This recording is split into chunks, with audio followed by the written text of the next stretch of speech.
A struggling single mom makes the unimaginable choice to enter a mysterious auction, where her fate changes forever when a billionaire makes an outrageous offer. But what begins as a cold contract slowly unfolds into something neither of them expected. Comment below and tell us where in the world you're watching from. And get comfortable. This is a story you won't forget. Sienna stood backstage, clutching the hem of her dress with trembling fingers. The bright lights of the auction stage bled through the curtain like harsh reality breaking into a fragile dream. Her heart pounded so loud it drowned out the muffled sounds of chatter from the wealthy guests filling the grand ballroom beyond. She hadn't come here by choice, not truly. Life had handed her more battles than she could count: a deadbeat ex, mounting medical bills, and her 5-year-old son, Eli, who depended on her for everything. She had fought long and hard, but her strength was running out, and this auction felt like her final option. Just a few more minutes, she told herself, and it would all be over. When her name was called, Sienna stepped onto the stage. The lights instantly blinded her, making her squint and stumble slightly. She straightened her posture, forcing herself to breathe. All around her, she felt the eyes of strangers devouring her, curious, judgmental, powerful men who didn't know her name 5 seconds ago but now had the power to buy her future. An exotic beauty, the auctioneer declared, voice dripping with showmanship, independent, strong-willed, and fertile. This is not just a companion. This is a legacy in the making.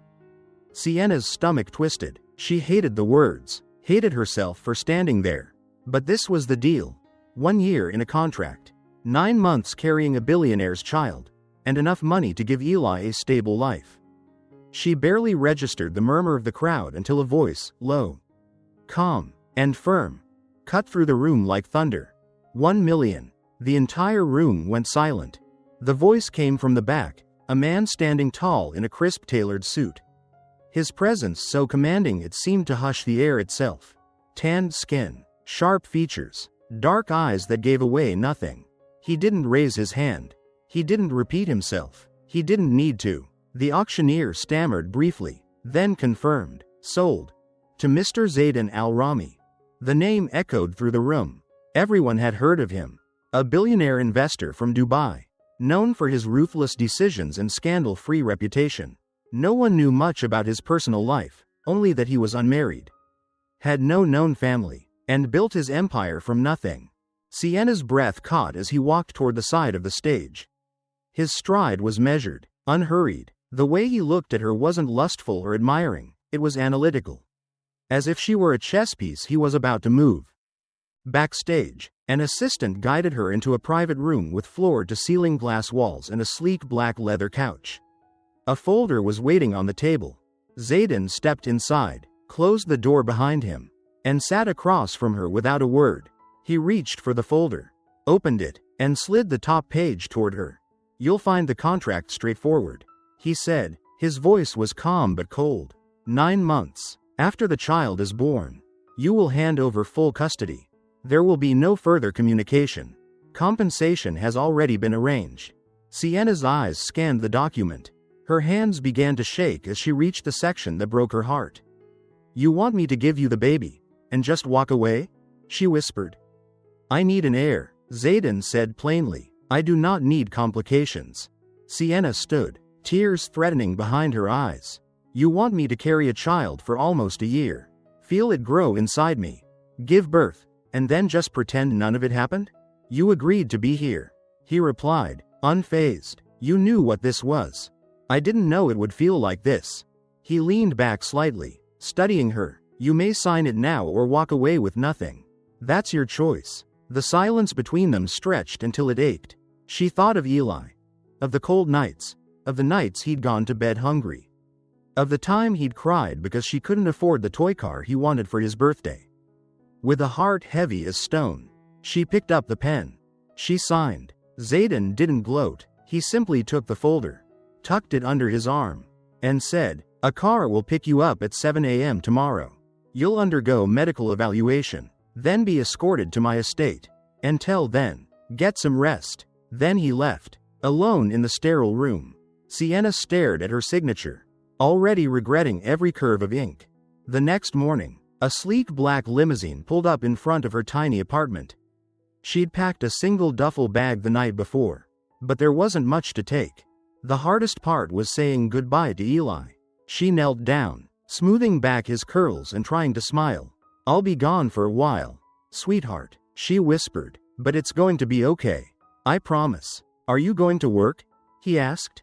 Voice small. Something like that. He hugged her tight, his little arms wrapped around her neck. "Come back soon." She nodded, unable to speak. Then she stood and walked away before he could see the tears. The limousine drove through city streets that felt both familiar and distant. They passed parks she used to take Eli to, restaurants she could never afford. Each mile widened the distance between her past and the world she was entering. The gates of Zayden's estate opened to reveal a sprawling mansion built with elegant Middle Eastern architecture, arches, domes, and white marble that gleamed in the sunlight. It was silent, intimidating, and breathtaking. A woman in her 40s with a gentle face and formal attire greeted her at the steps. "My name is Amira," she said. "I'll be helping you settle in. Please follow me." Inside, everything was pristine. Chandeliers sparkled overhead. The air smelled of jasmine and cedarwood. Amira led her to a guest suite larger than her entire apartment. "You may rest here," Amira said kindly. "If you need anything, just ring the bell." On the bed lay several designer outfits, tailored to her size. Sienna nodded her thanks, but she felt more like a guest in a stranger's fantasy than someone beginning a new life. She walked to the window and looked out at the garden below, perfectly manicured, with no signs of life beyond the staff. She closed her eyes and whispered, "Eli, please forgive me." That night, as she lay in the massive bed under crisp white sheets, sleep refused to come. A soft knock at the door pulled her from her thoughts. It was Zayden. "Tomorrow morning," he said, standing tall in the doorway. "We begin the process. You'll have your medical exams. Then we start fertilization." He didn't wait for her reply. He left as quickly as he came. Sienna curled into herself and wept. The morning sun filtered through the long curtains as Sienna slowly sat up in bed. A soft knock came at the door, and Amira peeked in, holding a tray with tea, fruit, and fresh bread. "Good morning, Miss Sienna. Dr. Hawthorne will be here in an hour. Please eat something before your exam," she said gently. Sienna nodded, her stomach too tangled with nerves to be hungry. But she took a few bites, knowing she'd need her strength.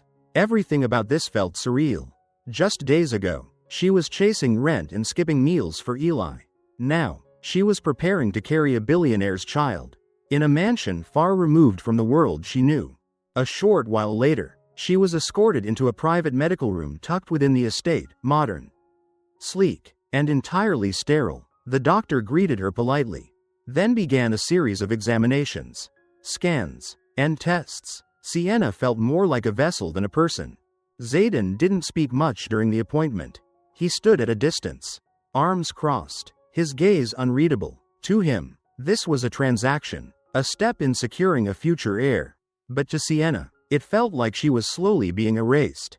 Later that afternoon, after the procedure, she was returned to her suite to rest. Amira brought her warm soup and a soft robe, reminding her she could always ask for anything. But Sienna didn't want anything. Not right now. Instead, she curled up on the window seat, staring at the horizon, thinking of Eli. She missed his voice, his giggle, the way he insisted his toy dinosaurs needed a bedtime story. 2. The silence of the mansion, no matter how grand, couldn't replace that laughter. The next few days passed in a fog of appointments, quiet meals, and distant interactions. Zayden remained formal and controlled. He spoke with precision, never wasting words, but there was a coldness in him Sienna couldn't ignore, one that felt built over years of loss or isolation. One evening, she was called to attend a formal dinner at the mansion. It was a gathering of Zayden's business partners, men and women in sharp suits, adorned in wealth. Amira helped her dress in a floor-length emerald gown that shimmered under the lights. "You look stunning," she said, offering Sienna a gentle smile. He asked specifically for this one. Sienna's steps were hesitant as she descended the grand staircase. The guests turned as she entered, their expressions curious, some respectful, others judgmental. She tried to hold her head high, but the scrutiny made her skin prickle. Zayden was waiting near the main table. When she approached, he extended his hand, not as a romantic gesture, but as a signal of acknowledgement. "This is Miss Sienna," he announced calmly to the group. "My special guest." Those 3 words, special guest, made her heart twist. Not a surrogate, not a partner, a guest, temporary. The dinner dragged on, filled with conversations about markets, expansion deals, and investment forecasts. Zayden remained composed, confident, clearly in command of every interaction. Yet every so often, Sienna caught him glancing at her, just for a moment, his eyes softer than she expected.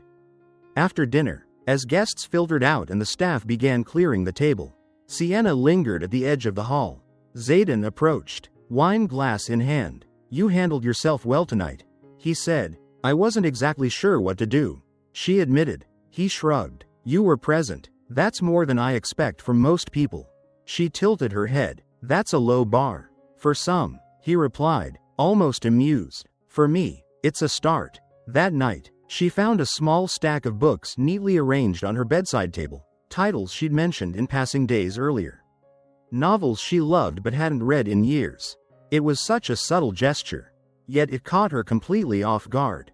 She ran her fingers over the covers, feeling something stir inside her, a whisper of being seen. Days continued quietly. Zayden was often away in meetings or secluded in his office. Sienna fell into a routine. Morning walks through the garden, reading in the afternoon, long quiet dinners in the grand dining room.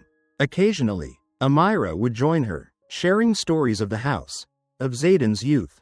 "He's not as cold as he seems," Amira said one evening as they sat under the pergola. "He's just guarded. Life took things from him before he knew how to handle it." Sienna listened quietly. "You've worked with him a long time?" "Since he was a boy. I watched him become this man, strong, successful, but closed off. You're the first person he's let into his world in years." Sienna didn't know how to respond. She wasn't sure if she was proud, afraid, or something else entirely. One afternoon, as she wandered the garden alone, she noticed Zayden near a large stone planter, kneeling in the soil. His sleeves were rolled up, his hands gently patting earth around a sapling. She hesitated before walking over. "I didn't expect you to be the gardening type." He looked up, squinting slightly in the sunlight. "It helps me think." Sienna nodded, then knelt beside him. "What are you planting?" "Olive tree," he said. "They take years to bear fruit, but they last for generations." She watched him for a moment. The way he moved, carefully, methodically, there was something soothing in his movements. Something human. "Why not hire someone to do this?" she asked softly. "Because not everything should be outsourced," he replied, not looking at her. "Some things need to be done with your own hands, or they lose their meaning." For the first time, she felt like she was seeing the real Zayden, the man beneath the fortune and cold exterior. She smiled faintly. "I like that." He didn't smile back, but his eyes met hers briefly. And she felt it, the unspoken recognition. Something fragile and growing. That evening, Amira brought a tray to her room with dishes Sienna hadn't requested. "These were prepared especially for you," she said. Sienna frowned. "I didn't ask for these."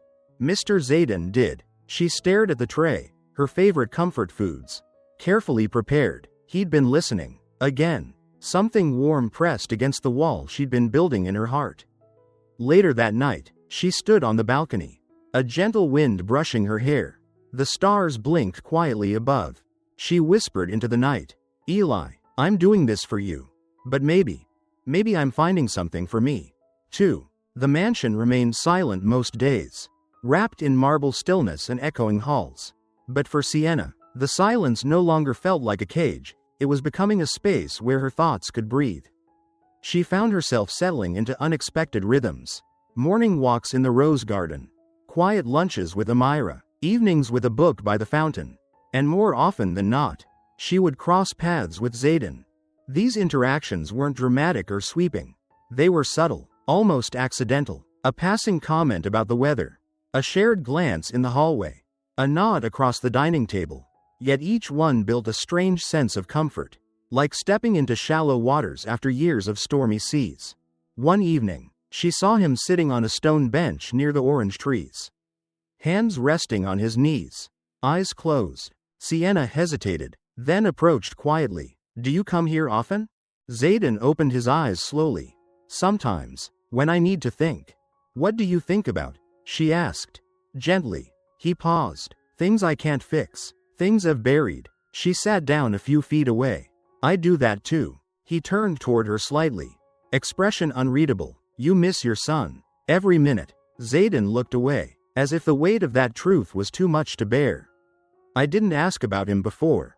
He said, voice low. What's his name? Eli. She said softly. He's 5. He likes dinosaurs, peanut butter, and the color orange. Zayden nodded slowly. You're doing this for him, aren't you? She smiled faintly, tears stinging her eyes. Yeah, for Eli. I'd do anything. They sat in silence, the wind rustling through the leaves.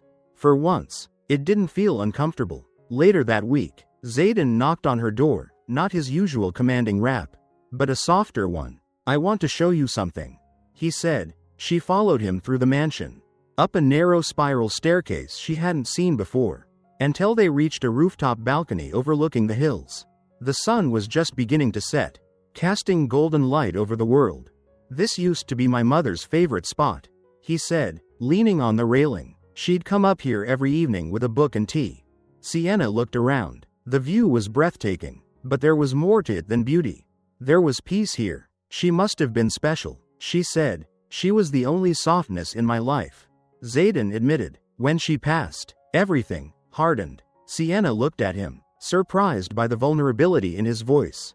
He was usually so guarded. You loved her deeply, she said. I didn't know how much until she was gone. Sienna reached out, not touching him, but letting her presence offer quiet support. Grief changes people. Sometimes it closes them off. Sometimes it cracks them open. Zayden looked at her then, his eyes searching. And what about you? Has this cracked you open? She hesitated, then nodded. More than I expected. I thought I was here for a transaction, a trade, but somewhere along the way, I started to feel human again. The conversation stayed with both of them. From that day forward, something shifted between them, not loudly, but undeniably. Their meals became longer, their conversations deeper. Zayden began asking questions, not about the baby, not about the contract, but about her, about Eli, about her dreams. In return, Sienna asked about his childhood, his businesses, his loneliness. I was 13 when I started managing estate affairs. He told her one night over dinner. My father thought emotions were distractions. I learned to bury mine. That must have been exhausting, she said. It still is. He gave a faint smile. But I'm learning. Amira noticed the change. One afternoon as they folded linens in the sunlit laundry room, she gave Sienna a knowing look. He's different with you, she said, more patient, softer. Sienna shrugged, unsure how to respond. Amira touched her arm gently. Whatever it is between you two, don't run from it. Not everyone gets a second chance at connection. That night, as Sienna sat in the music room playing soft notes on the grand piano, Zayden entered quietly and sat on the nearby couch. He didn't speak, just listened. When she finished, he stood up and walked over. You play beautifully, he said. I haven't in years, she replied. You should never stop doing what makes you feel alive. Sienna looked up at him. Neither should you. The next morning, something unusual happened. A letter was delivered to her suite, a short, handwritten note from Zayden. Meet me in the West Garden at sunset. Bring nothing, just yourself. It was signed with his full name. Her heart skipped a beat. When she arrived that evening, the garden was lit with soft lanterns. A small table was set near the fountain with 2 chairs. And Zayden stood waiting. You did all this? She asked, eyes wide. I wanted to talk, he said simply. They sat down, the air fragrant with jasmine and rosemary. I've been thinking about trust, he began, about how fragile it is, and how hard it is to earn once it's broken. Sienna nodded, feeling a lump rise in her throat. I don't want this arrangement to stay cold, he continued. I want us to find something warmer, something real. She looked at him, uncertain. But the contract, I'm willing to change it. Her breath caught. You'd let me see Eli? He nodded. With one condition. He doesn't know the full truth. Not yet. Tears welled in her eyes. Why are you doing this? Zayden's voice softened. Because you've shown me something I didn't think I was capable of feeling again. For the first time, Sienna saw him fully, not the billionaire, not the contract holder, but the man, broken, brave, willing to begin again. And something in her heart whispered, maybe she was willing too. The days that followed were filled with quiet anticipation. Sienna had visited Eli. It was brief. Just an afternoon in the park with Amira standing close by and Zayden watching from a distance. But in that short time, Sienna had hugged her son, kissed his cheeks, and heard the sound of his laugh again. She hadn't realized how empty her arms had felt until they were full of him. When she returned to the mansion that evening, her eyes red and heart heavy, Zayden was already waiting in the drawing room. How is he? He asked. Without looking up, Sienna sat down slowly across from him. Happy, confused. He kept asking when I'd be home. Zayden nodded, his jaw tight. And what did you tell him? That I'd be back, soon. She hesitated, even though I don't know what soon really means. There was a silence between them. Not uncomfortable, just honest. Zayden finally spoke. You did the right thing telling him that. You gave him hope. Sienna looked up. Why are you being so kind to me? He sighed, setting down the glass he hadn't touched. Because you've been kind to me in ways you probably don't even realize. That night, she wandered the mansion alone again. The corridors, once cold and intimidating, now felt familiar, almost like they had absorbed her presence. Her scent, her story. She stopped in front of the music room. Inside, the piano sat waiting. She didn't play that night, but she ran her fingers over the keys, softly. Like a whisper, like a promise. Weeks passed, and something gentle began to blossom between her and Zayden. They cooked together one morning. An accidental encounter in the kitchen turned into laughter over burnt toast and a shared love of cinnamon. He started joining her for late afternoon tea, often bringing her a flower from the garden, a quiet apology for all the unspoken things that still hung between them. One morning, she woke to a knock on the door, not Amira this time, but Zayden himself, holding a steaming cup of coffee and 2 warm croissants wrapped in cloth. I thought you might want breakfast on the terrace today, he said. Sienna blinked. You brought this? He nodded, amused. Don't look so shocked. I didn't think you knew how to boil water. I don't, he admitted, but I know how to ask the chef for help. They sat together outside, watching the sun rise over the hills. Sienna turned to him, the breeze catching her hair. This doesn't feel like just a contract anymore.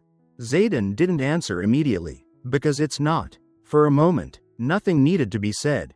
That afternoon, Zayden brought her to a secluded estate, an old family retreat nestled near the dunes.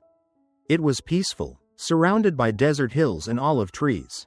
My mother loved it here, he said as they walked the sandy path. She used to say this was the only place that made her forget the world. Sienna breathed in deeply. I can see why. They entered the modest stone house.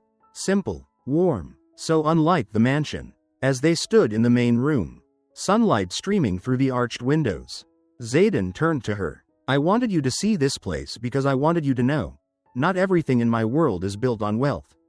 Some things are just built on memory. They sat beneath a palm tree later that day, a woven mat beneath them and the sound of rustling leaves overhead. I grew up thinking control was the only way to survive. Zayden confessed. My father, he believed emotions were weaknesses. He taught me to calculate, to protect the family name. But he never taught me how to feel. Sienna's voice was soft. You've learned that on your own. He turned to her. With you. She blinked, unsure how to respond. I don't know what I'm doing most days, he admitted. I just know I don't want to go back to how I was before you came. Sienna smiled, placing her hand lightly over his. You're not that man anymore. Back at the mansion, the mood changed. The energy between them grew deeper, less guarded, more open. Their conversations stretched for hours, moving from guarded politeness to real, heartfelt exchanges. Zayden told her stories about his childhood, the moments he missed his mother, the pressure of carrying the Al-Masari legacy. Sienna shared stories about Eli, his fear of the dark, his obsession with dinosaurs, the way he sang in the bathtub. One night, they walked under the stars in the garden, their steps slow and unhurried. Zayden stopped suddenly. Sienna, he said, turning to face her, I want to talk about the future. Her breath caught. Okay, I know what the contract says. But things have changed. I don't want you to just leave after the baby is born. Sienna's heart thudded in her chest. What are you saying? She asked. Her voice barely a whisper. I'm saying I want to consider other options. Real ones. Ones where you stay. She blinked, tears forming. But we don't even know what this is yet. I know, and I'm not asking for a decision now. I just want you to know the door is open. Later that night, she couldn't sleep. She sat by the window. The cool glass pressed against her palm, and whispered into the quiet air. Is this what hope feels like? She didn't know the answer, but she knew she wanted to find out. The next few days passed with a strange kind of weightlessness.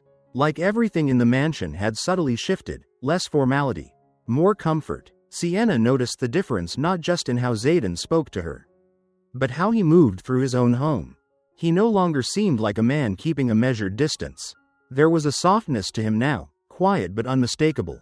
One evening, as the sunset poured golden light into the dining room, Zayden set down his glass and looked across the table at her. I've been thinking about renovating the mansion, he said. Sienna raised her eyebrows, surprised. Why? He paused, folding his hands. I want it to feel like a home, not just a place to conduct business. I want it to feel welcoming. Sienna tilted her head. You mean for a family? Zayden met her eyes. Exactly. Her heart fluttered. The way he said it, so openly, without hesitation, it made something fragile stir inside her. After dinner, they walked slowly through the garden. The stars had started to appear, the air cool and still. Zayden stopped near a bench beneath a fig tree and gestured for her to sit. There's something I haven't told you, he said quietly. About my mother. Sienna turned to him, attentive. She was the only one who truly understood me. She never pressured me to be anything more than myself. But when she died, it felt like the last light in my world went out. He took a deep breath. I never really recovered. I just built walls. Sienna placed her hand gently on his.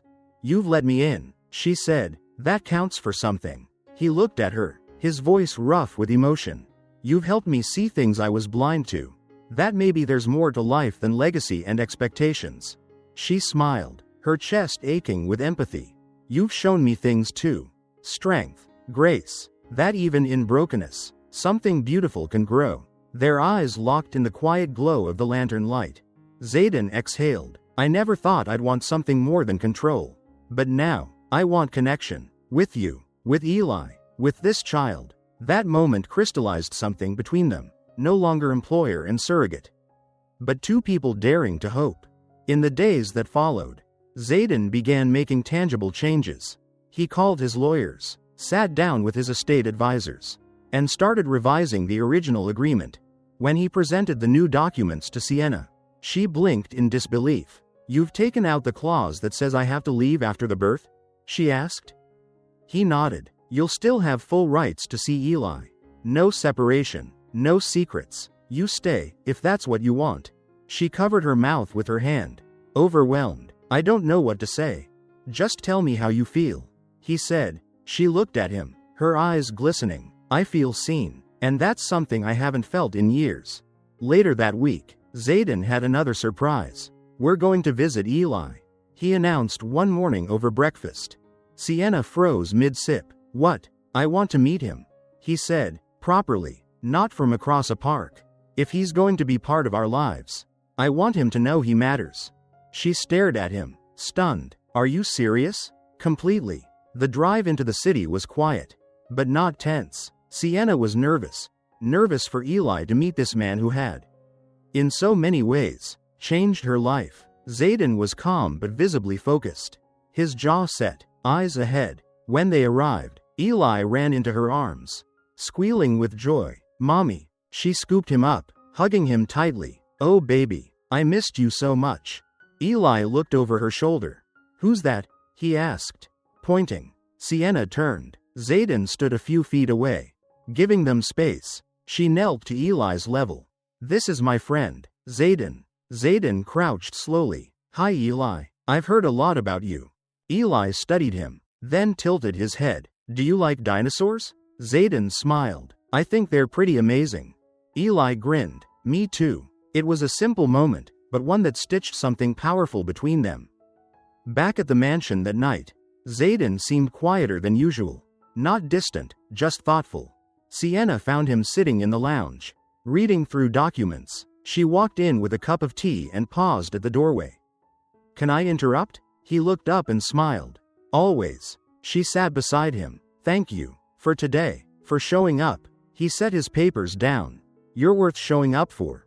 Her breath hitched. Do you really mean that? He reached out and took her hand. Every word. And for the first time, she allowed herself to believe it.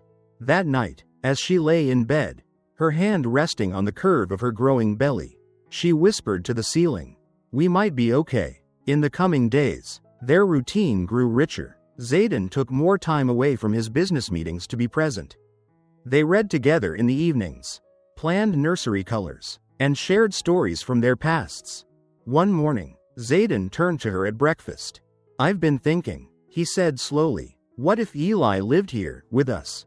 Sienna blinked. You mean, full-time? Yes. If we're building a life together, he should be part of it. Her eyes filled with tears. You would really want that? He nodded. He's your son. And if we're serious about this, he's mine too. She couldn't find the words to respond. So instead she stood, wrapped her arms around him, and let the tears fall freely. It wasn't just about survival anymore. It was becoming a home. The following week brought a new rhythm to the mansion, one filled with the laughter of a little boy exploring a whole new world. Eli had officially moved in. Sienna had been nervous about how he'd adjust, but he took to the place like sunshine to morning air. Every corridor became a racetrack, every piece of antique furniture an imagined mountain or pirate ship. And Zayden surprised her more than ever. He didn't just tolerate Eli's boundless energy, he welcomed it. Want to help me water the garden? He asked one morning. Eli's eyes lit up. Can I use the hose? Zayden chuckled. Only if you promise not to spray me. I don't make promises I can't keep, Eli said with a mischievous grin, then immediately soaked Zayden's shoes. Sienna laughed from the balcony, watching the two of them form a bond that once felt impossible. Later that night, after putting Eli to bed, she found Zayden back in his study. As always, but this time, the door was open, a subtle invitation. She walked in quietly, holding a warm cup of chamomile tea.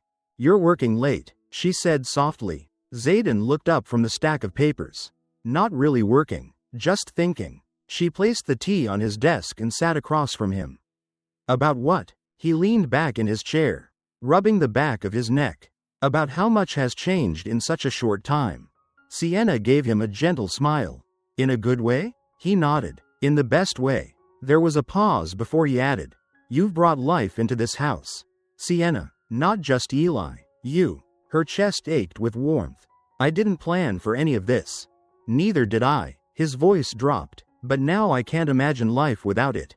She looked at him, vulnerable. Do you ever worry it's all too good to last? Zayden's gaze held hers. Every day. But that doesn't mean I'll stop trying to keep it.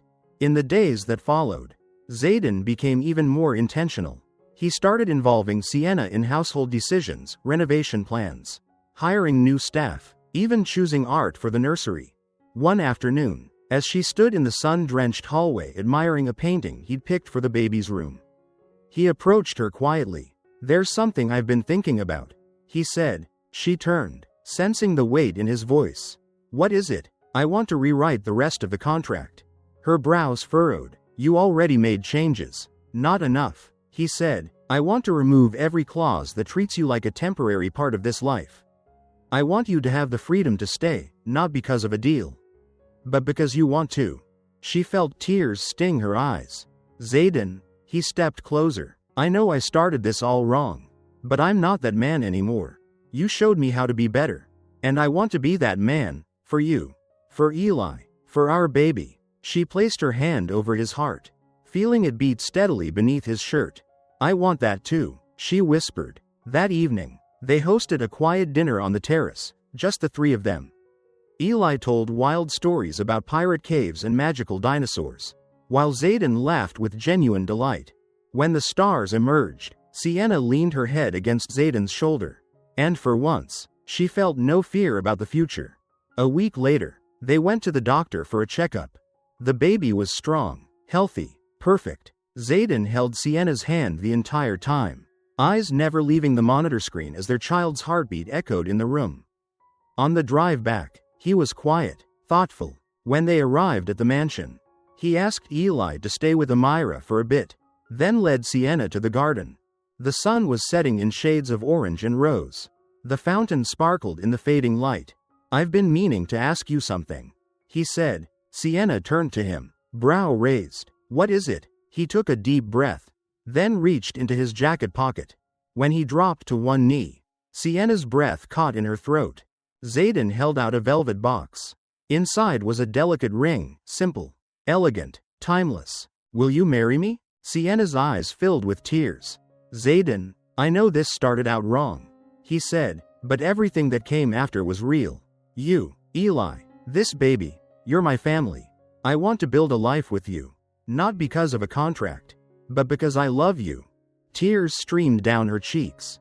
She could barely find her voice. "Yes," she whispered. "Yes, I'll marry you." Suddenly, a small voice shouted from the bushes. "You're getting married?" Eli ran out, eyes wide with excitement. Zayden stood, laughing as he scooped the boy into his arms.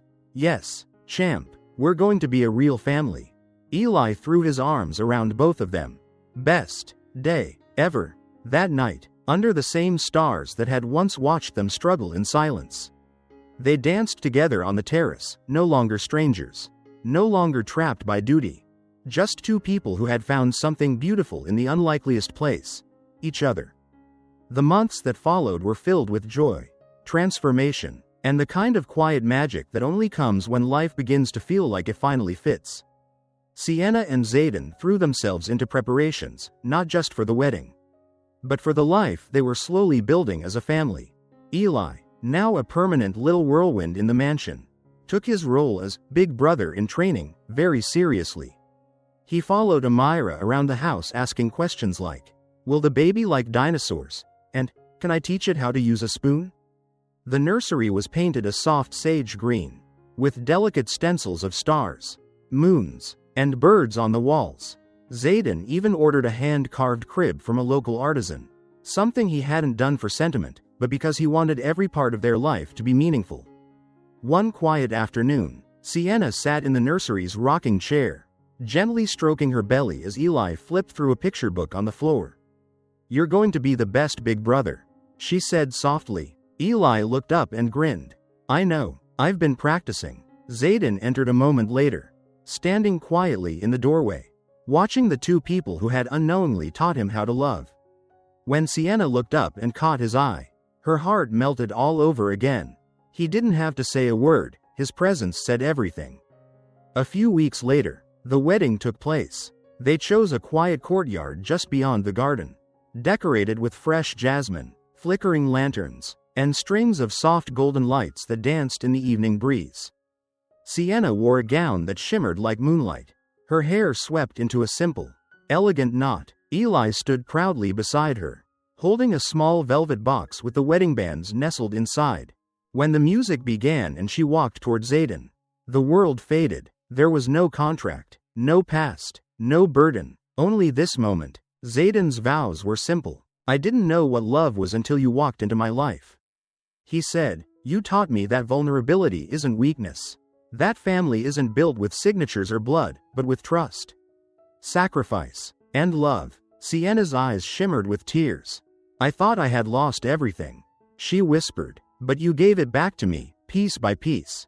You believed in me, in my son, in our future, and I will spend every day believing in you." They kissed to the sound of cheers and soft violin strings. Eli, unable to contain himself, raced forward and hugged them both tightly. "Now we're a real family." Laughter filled the courtyard. That night, under a sky blanketed with stars, they danced together, surrounded by the people who had seen them through their hardest days. The cold walls of the mansion now echoed with warmth, music, and life. A month later, Sienna woke before dawn with a strange feeling, pressure, anticipation, and something instinctive that told her, it's time. Zayden, though calm on the outside, was instantly on alert. He called the medical team, bundled a sleepy Eli into Amira's arms, and refused to leave Sienna's side for a second. "You're doing great," he said, holding her hand through every contraction. Hours passed in a haze of pain, strength, and determination, and then, finally, soft cries echoed through the delivery suite.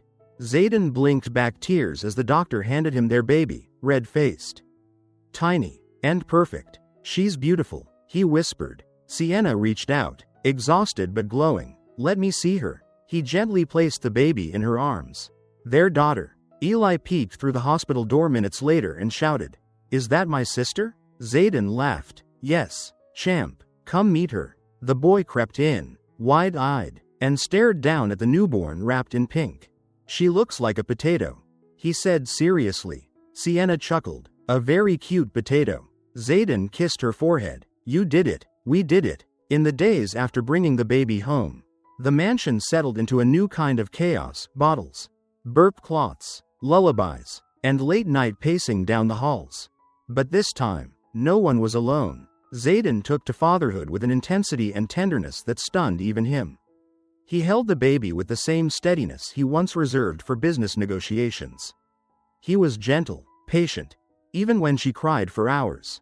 One morning, Sienna found him standing at the nursery window, cradling their daughter, the early sunlight bathing them both in gold. He turned to her with a tired but contented smile. "I think this is the happiest I've ever been." Sienna stepped into his arms. "Me too." He looked at her with quiet conviction. "You gave me more than a family.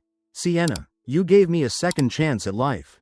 She rested her head on his chest, where his heartbeat told the story of a man who had once been lost, and was now finally completely found. The early days of having a newborn were a beautiful kind of chaos, gentle lullabies at night, the soft hum of the bottle warmer, and the occasional sound of Eli singing nursery rhymes in the hallway with a toy guitar. The mansion, once a cold monument to wealth, now pulsed with love and life. Sienna found herself caught between disbelief and contentment. Every time she glanced at her daughter's tiny hands or caught Eli gently kissing his baby sister's forehead, she felt the enormity of what they had built together. One afternoon, as she settled into a plush armchair in the sunroom with the baby sleeping on her chest, Zayden entered quietly, 2 mugs of tea in hand. "She finally went down?" he asked with a soft smile. Sienna nodded, tired but peaceful. "She fought it, just like someone else I know." He handed her a cup and sat across from her. "I was stubborn even as a baby. Apparently, broke 3 cribs. According to my grandmother." They shared a quiet laugh, the kind only people who had walked through fire together can truly share. Zayden sipped his tea and glanced toward the crib near the window. "You know, before you came, I never even thought about what this place would feel like with a family inside. It was always about control, efficiency, expectations." He looked back at her. "You changed everything, Sienna." She lowered her eyes, overwhelmed. "It's hard to believe how far we've come. From that contract, to this."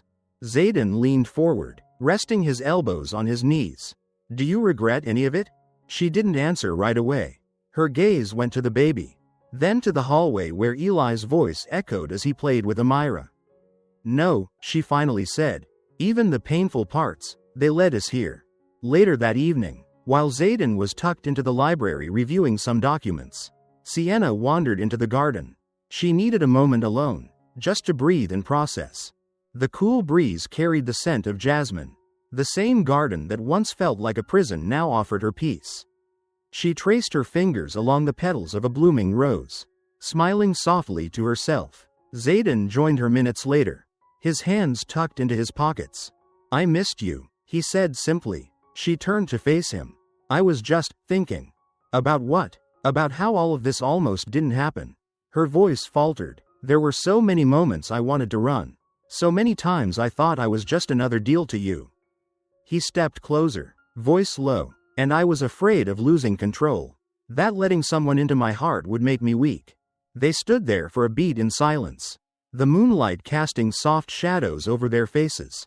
"But look at us now," she said, eyes shining. Zayden reached for her hand. "Sienna, I've been thinking about the future." She tilted her head. "What kind of future?" The kind where we raise our kids together, grow old together, where we never stop choosing each other. Her heart clenched in the best way. I've already chosen you, Zayden. A few days later, Zayden called the entire mansion staff into the grand hall. He stood beside Sienna, holding their baby in his arms, with Eli proudly clutching his hand. I have an announcement, he said, voice firm but warm. This house is no longer just my estate, it's our home. My wife and I, he paused to squeeze Sienna's hand, have built something here that deserves to be protected, nurtured, and shared. He looked to Eli. That means this young man is no longer just a guest. He's our son, officially. Gasps of joy and claps filled the hall. Sienna's eyes welled up as Amira wiped tears with the corner of her apron. Eli beamed. Does that mean I get a bigger room? Zayden laughed. We'll talk. The formal adoption papers were signed that week. Eli's last name changed, his room upgraded, and his smile permanently widened. One night, as Zayden tucked Eli into bed, the boy looked up and asked, do you think the baby will like living here? Zayden smiled, brushing Eli's hair from his forehead. I think she's lucky to have a big brother like you. Eli yawned. I think we're all lucky. That same evening, Sienna stood at the window in their bedroom, watching the stars. Zayden came up behind her, wrapping his arms gently around her waist. She leaned into him. I still remember the day I stood on that stage, feeling like I had no control over my life. He kissed her temple. You were brave and strong, and you didn't just survive, you transformed everything. They stood there for a long time, the hum of life around them, the distant baby monitor, Eli's soft breathing down the hall, the heartbeat of a house that finally felt like home. Zayden whispered against her hair, this is only the beginning. Sienna turned to face him, her eyes reflecting everything they had endured, and everything still ahead, and I wouldn't want to begin it with anyone else. Months passed, and with them came a peaceful rhythm. The once tense and echoing mansion now pulsed with warmth, soft lullabies drifting down the halls. Eli's laughter chasing through sunlit rooms, and quiet dinners where Zayden and Sienna held hands without saying a word. Because they didn't need to. Their daughter, Lily, was growing quickly, eyes wide with wonder, curls just beginning to form, and a smile that melted hearts in an instant. She became the glue that bonded them all, though the foundation had already been laid with love, forgiveness, and truth. One bright morning, Sienna sat on the terrace rocking Lily while watching Eli and Zayden plant a small olive tree near the edge of the garden. She said it represents peace. Zayden explained when Eli asked why they were planting that particular tree. Like, no more fighting? Eli asked. Exactly, Zayden nodded. Peace after a storm. Sienna felt her chest tighten. That tree was more than a symbol. It was a full circle moment. Later that week, they invited close friends and staff to a small gathering under the garden pergola. Amira cooked, Eli set the tables, and Zayden surprised Sienna with a string quartet playing her favorite song. The night was filled with candles, warm food, and the sound of a life hard won. During the meal, Zayden stood to make a toast. I used to think building a legacy meant building walls, making deals, and staying detached, he began. But now I know, legacy is about connection. It's about what we leave in people's hearts, not just what we leave behind on paper. He turned to Sienna, eyes tender. You gave me something I didn't know I needed. A family, a reason to feel, a reason to love. She stood beside him, and with her hand over his, she added softly, and you gave me a safe place to rebuild. To hope again. Eli held up his glass of apple juice. To second chances. Everyone laughed and echoed the toast. After the guests left and the night grew quiet, Zayden and Sienna lay in bed with Lily sleeping between them. Do you ever think about how different things could have been? She asked. All the time, he whispered, but then I look at you, and I know I'd choose this life again. Even with all the pain that came before it. Sienna nodded slowly. So would I. The next morning, they drove out to Zayden's mother's retreat in the desert, now lovingly restored as their family getaway. The breeze was warm, the dunes stretched endlessly, and Lily cooed softly in the backseat while Eli sang off-key in the front. They spent the day walking through the quiet sands, watching the sun dip below the horizon, painting the world in orange and rose gold. As they sat on a blanket beneath a palm tree, Zayden took Sienna's hand. "I used to come here to escape," he said, "but now, it feels like a place to begin." She rested her head on his shoulder, Lily dozing in her arms. "Then let's begin," she whispered. In the months that followed, their lives continued to evolve, not perfectly, but truthfully. Zayden scaled back from his business empire, choosing instead to be present, coaching Eli's school soccer games, cooking breakfast on Sundays, even learning how to braid tiny curls with more patience than anyone thought possible. Sienna started writing again, something she'd given up during her hardest years. Her stories, often about resilience and redemption, began gaining traction online. Eventually, a publisher reached out. "You're changing lives," Zayden told her when her first book arrived in the mail. "So are you," she replied. Their home was never quiet, but it was always full, with music, with bedtime stories, with the aroma of fresh bread and baby powder and the sound of family. One evening, as the family gathered on the terrace watching the stars, Eli turned to his mom and asked, "Do you think we'll always be like this?" Sienna smiled, pulling him close. "Not always this exact way. We'll change, grow, but one thing will stay the same: we'll always be together." Zayden looked at her, then at both of their children, and said, "Because love isn't just something you feel, it's something you fight for." And they had fought for it, through shame, fear, uncertainty, and pain. What began as a contract evolved into something real, raw, and unbreakable. They had every reason to fail, but they didn't, because sometimes, life hands you a second chance, wrapped in the most unexpected beginnings. And when you choose to embrace it fully, that's when everything changes. If this story touched your heart, please like, comment, and subscribe to Tell Night. At Tell Night, stories remind us that healing begins with hope, and even the gentlest kindness can rewrite a destiny. Don't forget to tap the bell so you never miss a story that could brighten your day or transform your perspective. Until our next story, keep your heart open and your spirit brave.